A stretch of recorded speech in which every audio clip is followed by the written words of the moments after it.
कि एक एक नागरिक का बदलाव आप जब तक नहीं होगा तब तक ये अभियान चलाते रहेंगे। तो बिल्कुल परेशानी हो रहा आपको, कोई गलत कदम नहीं उठाना है। देश के एक एक नागरिक का इनके साथियों का कदम माफ करवाया जाएगा। और आप सभी से पहले धन्यवाद करना चाहूंगी कि जो लोग इस रिफाइन मैदान में आप सब लोगों ने हम पे विश्वास किया कि आप लोग इतनी धूप में भी अपने घर बार छोड़ के अपने समय लगा के अपना संसाधन लगा के एक साथ आए हैं। तो साथियों, पहले तो आप सभी के लिए भी जोरदार तालियां कि हमने पूरे देश में एक संदेश देने के लिए हम इकट्ठा हुए कि अगर ये भूखी बहरी सरकार अगर सुनेगी नहीं तो देश की जनता जगाने के लिए, नेताओं को जगाने के लिए आगे आएंगे और जनता का कर्जा माफ करवाया जाएगा, जिसकी जिम्मेदारी हम लेते हैं। बहुत बहुत धन्यवाद साथियों। जय हिंद, जय भारत। एक बार फिर मेरे साथ दोहराएंगे, जनता का कर्जा माफ। और ये सरकार में बैठे हुए नुमाइंदे सारे के सारे 543 सांसद कान खोलकर सुन ले। मैंने 24 मई को जंतर मंतर से ये बात कही थी, आज फिर ये बात इस मंच से दोहरा रहा हूं, रामलीला मैदान से दोहरा रहा हूं। 543 के 543 सांसद सुन ले, या तो 2024 के पहले ये कर्जा माफ होगा, वरना यहाँ बैठा हुआ सोच, ये सोच संसद में जाकर कानून बनाकर कर्जा माफ करेगा, ये वादा करता हूं। करना नहीं है, पीछे नहीं हटना है। 1 मिनट से ऊपर हो गया है कुछ सेकंड होगा। चलने का हम गांधी जी को मानते हैं, हम गांधी जी के शिष्य हैं, हम गांधी जी को मानते हैं। शांति प्रिय रूप होता है, 4 बजे के बाद एक भी व्यक्ति यहाँ नजर नहीं आएगा, ये सर का वादा है। और मैं आप सबसे भी वादा चाहता हूँ कि 4 बजे के बाद यहाँ कोई नजर नहीं आएगा। लेकिन गांधी जी ने कहा था कोई एक गाल पर थप्पड़ मार दे तो दूसरा अगर आगे कर देना, हमने कर दिया। दूसरे गाल पर कोई थप्पड़ मार दे तो क्या करना है, गांधी जी ने नहीं बताया था। फिर हम गांधी जी की लाइफ पता जानते हैं, फिर हम भगत सिंह के कदमों पर चलना जानते हैं, फिर हम समाज बनना जानते हैं। ये बात इस देश के सरकार के नुमाइंदों तक पहुंचा दीजिए। पहले नहीं है, पीछे नहीं हटना है, लेकिन किसी की जबरदस्ती भी बर्दाश्त नहीं करनी है। आज जो रिकवरी एजेंट जो साहूकार बैंड मीडियो के साथ जबरदस्ती कर रहे हैं, वो बर्दाश्त भी नहीं करनी है। मात्र 10 सेकंड और लूंगा, मात्र 10 सेकंड। हमें एक दूसरे के साथ खड़ा होना है। आज ये जो लाखों की भीड़ है, अगर यहाँ ये तय कर ले कि हमें अपने लिए काम करना है, तो एक व्यक्ति के लिए सिर्फ एक व्यक्ति काम कर रहा होगा। अगर ये भीड़ ये तय कर ले कि हमें एक दूसरे के लिए काम करना है, तो एक व्यक्ति के लिए 1 लाख व्यक्ति काम कर रहा होगा, ये तय करना है। आपके बीच में कुछ असामाजिक तत्व होंगे, उनसे सावधान रहना है, उनकी बात नहीं सुननी है। आपको भड़काने की कोशिश करेंगे, उकसाने की कोशिश करेंगे, मेरे ऊपर उकसाना है। मैं अपनी बारी यही विराम करूंगा। मैं चाहूंगा मंच की प्रक्रिया आगे बढ़ाई जाए। जय हिंद, जय भारत।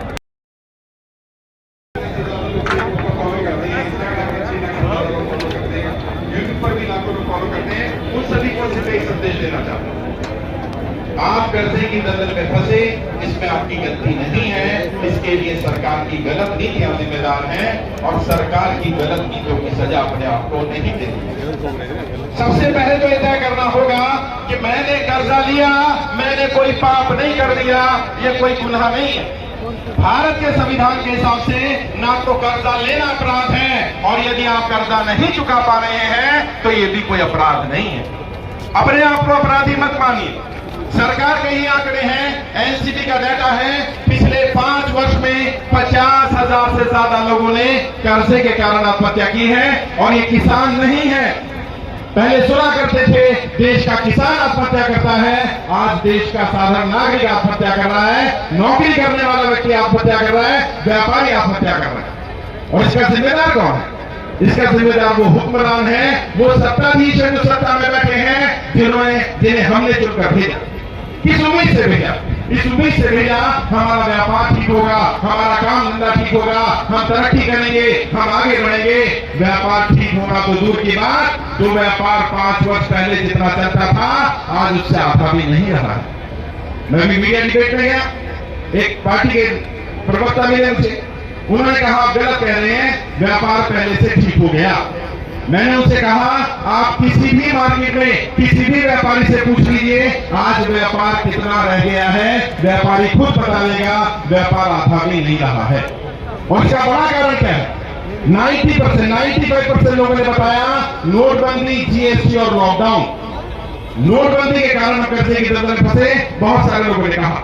कई लोगों ने कहा नोटबंदी का असर नहीं पड़ा, लेकिन जबकि जीएसटी लगाया गया तो जिस कंपनी में हम काम करते थे वो कंपनी ही तबाह हो गई, कंपनी बंद हो गई और कंपनी के बंद हो जाने के कारण हमारा व्यापार तबाह हो गया और जो लोग वहां नौकरी करते थे उनकी नौकरी चली गई।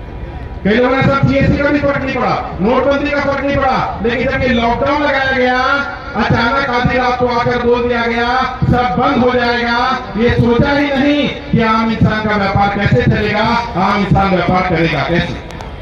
ये समस्या है। नोटबंदी आपने नहीं करी, जीएसटी आपने नहीं लगाया, आपने लॉकडाउन नहीं लगाया, तो जो काम आपने किया नहीं उसकी सजा आपको नहीं मिलनी चाहिए। इसलिए अपने आप को दोषी ठहराना, अपने आप को दोष देना बंद करिए। दूसरा काम क्या करना है? जो लोग कर्जे के कारण परेशान हैं उन सबसे हाथ जोड़ के विनती कर रहा हूं कोई गलत कदम नहीं उठाना। अगर किसी को रहने की दिक्कत है, खाने की दिक्कत आ रही है, कोई समस्या आ रही है तो आप अपने जनप्रतिनिधि के पास जाइए, अपने सांसद के पास जाइए, विधायक के पास जाइए और वहां जाकर के उनको अपनी स्थिति के बारे में बताइए। जनप्रतिनिधि जनता की सेवा के लिए चुने जाते हैं और यदि आपका सांसद विधायक आपकी मदद ना करे तो हमारा जो लोकसभा प्रभारी है, जो राज्य का प्रभारी है, जो प्रदेश अध्यक्ष है, उससे जाकर के लिए वो सांसद जी से अपील करेगा। और आपकी हमारी मेहनत रंग लाई।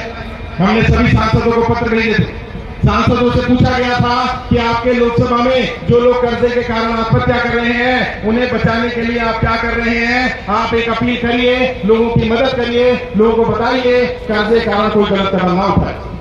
हमारे उस लेटर भेजने का असर यह हुआ कि 9 से ज्यादा सांसदों ने हमारे मुद्दे का समर्थन किया और उसी के साथ एक सांसद ने सदन में मुद्दा भी उठाया और मुद्दे के सवाल किया तो वित्त मंत्री को जवाब देना पड़ा।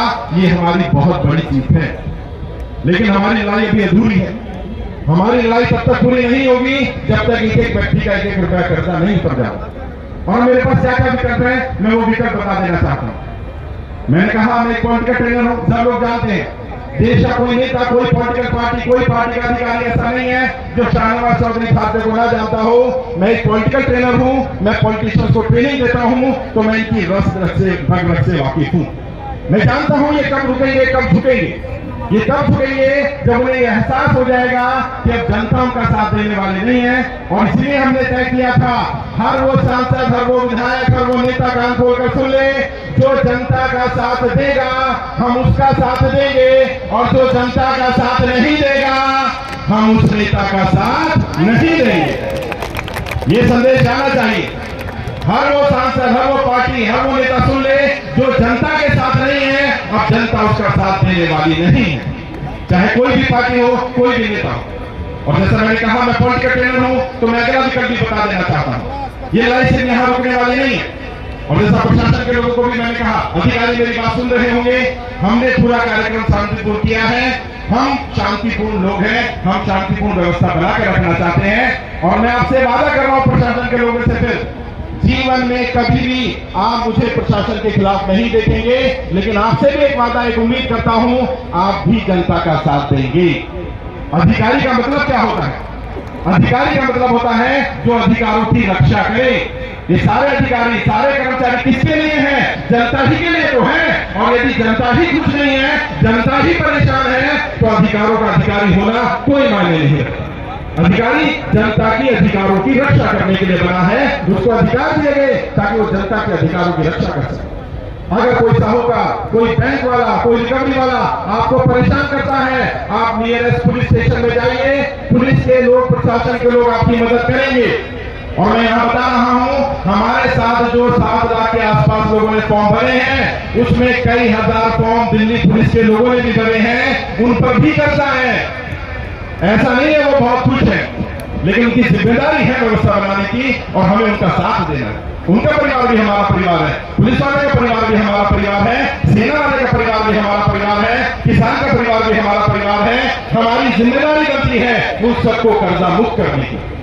और मैं अगला विकल्प दे देना चाहता हूं। मैं एक पॉलिटिकल ट्रेनर हूं और मुझे पता है समस्या राजनीति है और समाधान भी राजनीति से ही निकलेगा। कई लोग मुझे कहते हैं कि आप राजनीति कर रहे हैं, मैं कहता हूं हाँ मैं राजनीति कर रहा हूं, मुझे राजनीति से कोई परहेज नहीं है। और जो ये कहे कि तुम राजनीति मत करो, उसे बता देना राजनीति में दो ही विकल्प है, या तो आप राजनीति का हिस्सा है या राजनीति के शिकार है, और शिकार बनने से बेहतर है राजनीति का हिस्सा बना जाए, राजनीति का हिस्सा बन गया। और मैं आज इस मंच से कह देना चाहता हूं, इस ऐतिहासिक मंच से, कल 9 अगस्त है, 9 अगस्त क्रांतिकारी दिन होता है। आपको पता होगा गांधी जी ने भारत छोड़ो आंदोलन की शुरुआत की थी 9 अगस्त को, आज पूर्व संध्या है। और इसे इत्तेफाक कहें, गलती कहें या समीकरण कहें, मेरा जन्मदिन आज आता है। अब कल से नई क्रांति, नए आगाज, नई शुरुआत होने वाली। अभी तक 2017 की बात है, मैं आपको एक घटना बता रहा हूं।